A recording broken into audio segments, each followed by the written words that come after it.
এটা আজকে আমাদের সমস্যা হয়েছে।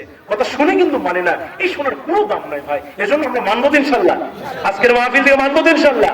আল্লাহ পাক যেন সবাইকে তৌফিক দান করেন। আমার ভাইরা, আজকের এই প্রোগ্রামটা আমার এই যুবক ভাইরা, আমার যুব সমাজরা এই কৈঢব উত্তরপাড়া বাইতুল কুবা যেন মসজিদের উদ্যোগে মনে হয় না প্রোগ্রামটি তারা করেছেন। তাদের দাবি যে হুজুর আমাদের মসজিদের জন্য, আমাদের নিজেদের জন্য না, কোনো ব্যক্তিগত জন্য না, কারো পার্সোনাল কোনো বিষয় না, এই আল্লাহর ঘরের জন্য হুজুর আমরা একটু কালেকশন করতে চাই। যে যদি আল্লাহ ঘরের জন্য কোনো ব্যক্তি যদি 1 ব্যাগ সিমেন্ট দিতে চায়, হুজুর 2 ব্যাগ সিমেন্ট দিবে, 1000, 2000, 5000 এ হুজুর টাকা দিয়ে শরিক হয়। আচ্ছা বলেন তো, আল্লাহর ঘরে দান করলে আমাদের সম্পদ কি কমে যাবে? মাল কি শেষ হয়ে যাবে?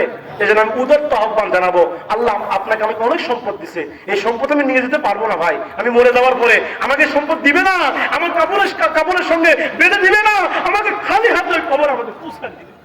এই সম্পদ দুনিয়াতে সব থেকে যাবে, একটা সম্পদ যাবে না, কেউ দিবে না আপনাকে সম্পদ। ওই আপনাকে কবরের মধ্যে খালি হাতে যাইতে হবে। এই জন্য আল্লাহ আপনার আখিরাতের একটা অ্যাকাউন্ট করে যান, আখিরাতের একটা অ্যাকাউন্ট করেন। আখিরাতের অ্যাকাউন্ট বলতে কি বোঝায়? এই মসজিদে আপনি দান করেন, 2 ব্যাগ সিমেন্ট দেন, 5 ব্যাগ সিমেন্ট দেন, 1000, 2000 টাকা দান করেন, এইটা আখিরাতের অ্যাকাউন্টে জমা হবে। আপনি মরে যাবেন, ওই টাকাগুলো তুলবেন আর খাবেন। আল্লাহু আকবার বলেন।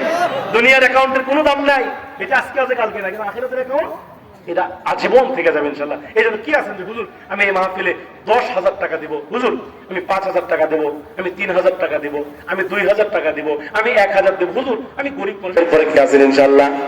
এরপরে কি আছেন 1 ব্যাগ সিমেন্ট দিবেন, 2 ব্যাগ সিমেন্ট দিবেন, 500 টাকা দিবেন, 1000 টাকা দিবেন, 2000 টাকা দিবেন, যার যতটুকু সামর্থ্য আছে আল্লাহর জন্য দান করবেন। বাইরে আমার দ্রুত বলেন ইনশাআল্লাহ।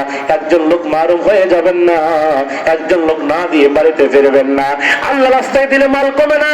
as-সাদাকাতু তারাদ্দুল বালাদ, আল্লাহর নবী বলেছেন দান সদকা করলে আল্লাহ বালা মুসিবত থেকে দূর করে দেয়। আজকের মাহফিলের সভাপতি আলহাজ মাওলানা আইয়ুব আলী, উনি কি দান করছেন? ও দিছে না? ও 20 ব্যাগ মারছে। আপনারা আছেন, আপনারা দান করবেন মহিলা সাহেবদের মতো। গুলজার ভাই কোনটা আছে? হাত তোলা লাগবে তো। এই গুলজার ভাই কোনটা? নারে তাকবীর। গুলজার ভাই, গুলজার ভাই, গুলজার ভাইয়ের মার্কা আর হুকুমের খবর না। আমার গুলজার ভাই দান করছে 1000 টাকা। আমার গুলজার ভাই দানকে কবুল করে, জানে মারা বরকত। ও এই গুলজার ভাই ছেলেগুলো প্রবাসী আছে, দেন আমরা 1000 দেওয়া লাগবে। আপনি হবে না? হবে না? তাই তো আমার ভাই গেলে বুঝতে পারছি, আমি বুঝতে পারছি না।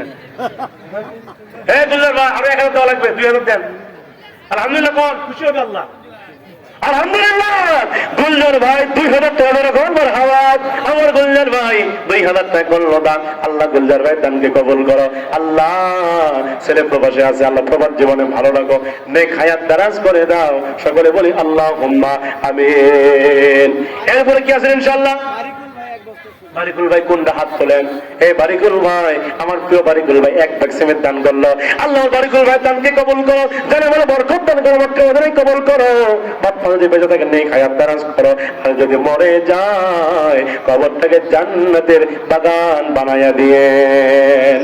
এরপরে কি আছেন ইনশাআল্লাহ? এরপরে কি আছেন? দ্রুত বলেন ভাইরা আমার। একজন লোক মার হয়ে যাবেন না, 500 টাকা হলেও শরীক হয়ে যাবেন, 1 ব্যাগ সিমেন্ট হলেও শরীক হয়ে যাবেন। আল্লাহর ঘর, আপনি মরে যাবেন, এই ঘর থাকবে কিয়ামত পর্যন্ত। আল্লাহ রাসূল বলেছেন সদকায়ে জারিয়া, আপনি মরে যাবেন কিয়ামত পর্যন্ত, এর সওয়াব আপনি কবরে পেতেই থাকবেন, পেতেই থাকবেন। জোরে কোন সুবহানাল্লাহ। এরপরে কি আছেন ইনশাআল্লাহ?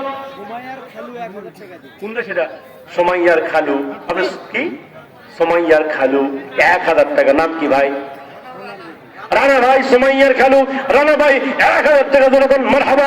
আমার রানা ভাই 1000 টাকা দান করছি। আল্লাহ রানা ভাই দানকে কবুল করো, জানে মানে বরকত দান করো, মক্কা মদিনায় কবুল করো, যে আশায় দান করতে আশা পূরণ করে দাও। সকলে বলি আল্লাহুম্মা আমিন। এরপর কি আছে? কোন হারুন ভাই?